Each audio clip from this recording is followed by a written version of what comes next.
Is bullying written on my forehead? I constantly ask myself that question. Why? Because since elementary school, I experienced bullying. And for something as stupid as my accent, the words I was using, because I am a Canadian from Burundian Rwandan origins, and I was born and grew up in Burundi.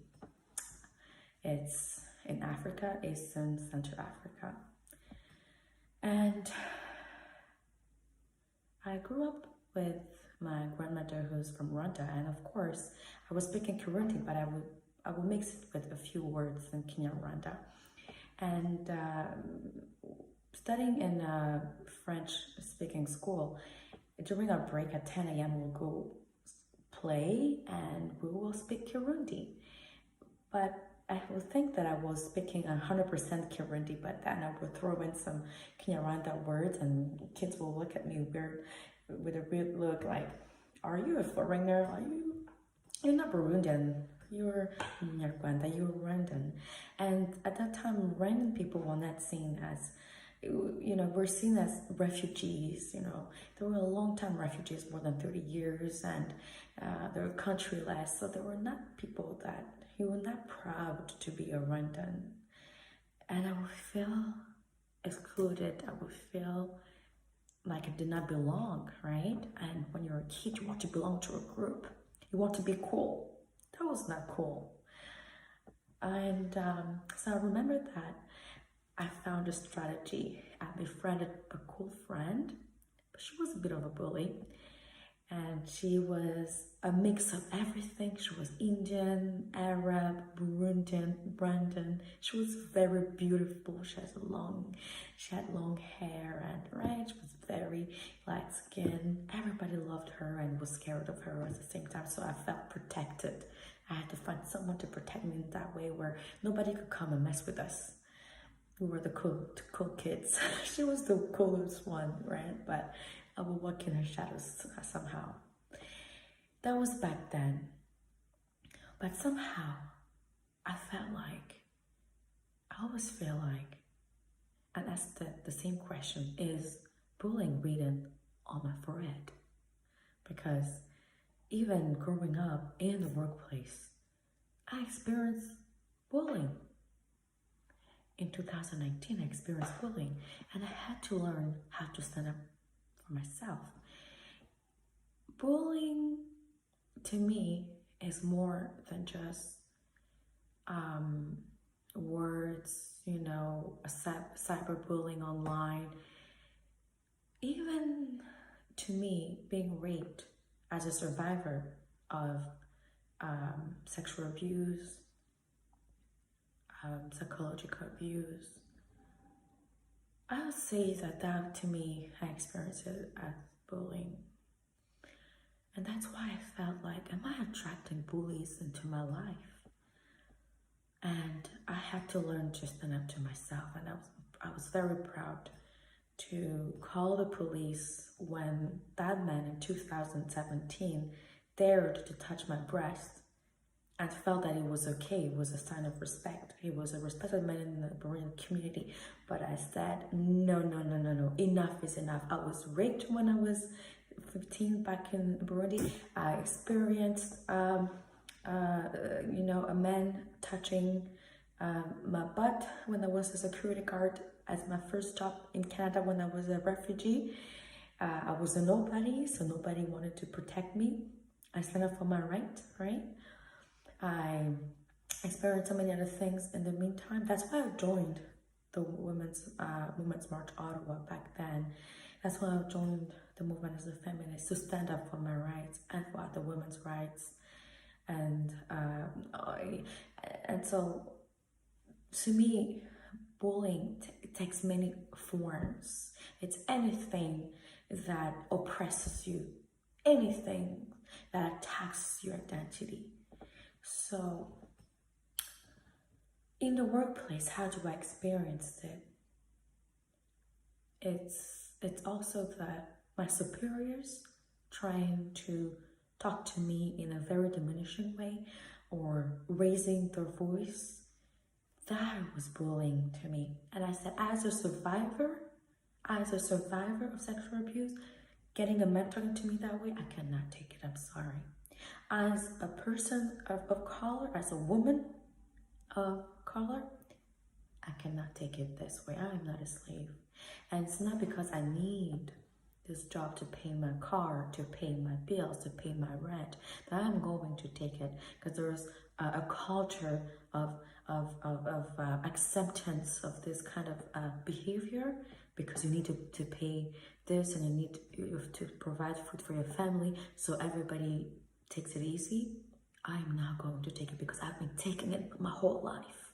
And something in me cried for justice. Something in me cried for Lyse Pascale to stand up for herself. And for the first time in the workplace, I did it. I did not look for someone to befriend to protect myself. I did not stay in silence and take it so I could, move ahead, or no. I said, you know what, I'm going to fight for me. I'm going to fight for everyone else who can't do it for themselves. I'm going to stand up to the bullies. And so I filed a grievance, the first stage, the second stage, and the final stage of the grievance. I did not win, but I took it to the Canadian Commission for Human Rights, and I'm still fighting it there. So my message is very clear. Document it in the workplace, but be ready to know that when you're fighting the hierarchy, when you're fighting the upper hierarchy, you might lose your contract. I was offered an indeterminate. They told me that the finances could not take it, and my contract was not renewed. I was ready to lose my job so I could stand up for my rights, like Bob Marley sings it. Get up, stand up for your rights. In school, back then I had to find a way to stand up for my right, because there was no system, there was no education back then, especially in Africa. It was like the jungle. And I'm pretty sure in Canada as well, it was like the jungle. We did not talk a lot about that. But now that we're talking about, now that we're educating about it, now that we're raising awareness, we have the tools, we're giving the children the tools, because children can be very mean sometimes, and they become the adults and bully those who were, when their children were being bullied, right? It's a vicious circle. But we have to keep talking about it and educating, but put in place resources so kids know where to go to when they face bullying, and turn bullies into anti-bullying ambassadors as well, right? We should also do that. Come say how it will be great to how do you turn a bully into an anti-bullying ambassador? Not only those who are bullied, into raising awareness about the effects on the mental health and all those things. It's beautiful, because yes, it takes a toll. It takes a toll, when you're working or when you're in school, on your performance, on your reactions. You shake, you cry, you can't sleep, you lose appetite. There's a lot of things happening to you.